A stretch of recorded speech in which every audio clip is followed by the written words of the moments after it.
ndanezerwa ko Yesu anyobora akampumurisha. Ijambo rye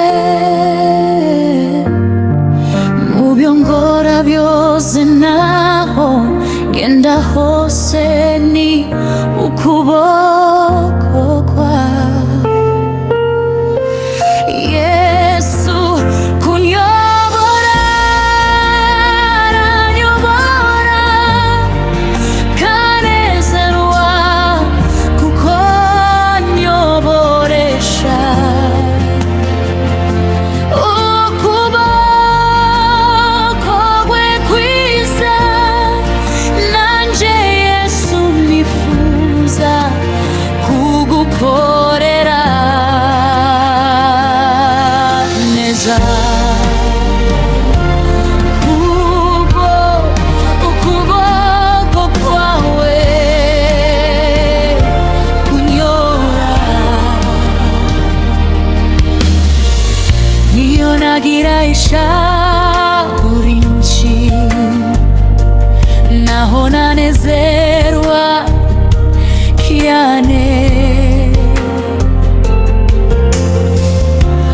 Mu mahoro no mu makuba, ukuboko kwa Yesu kuranyobora.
Ndangije imirimo yanje, ndanezerewe kubwo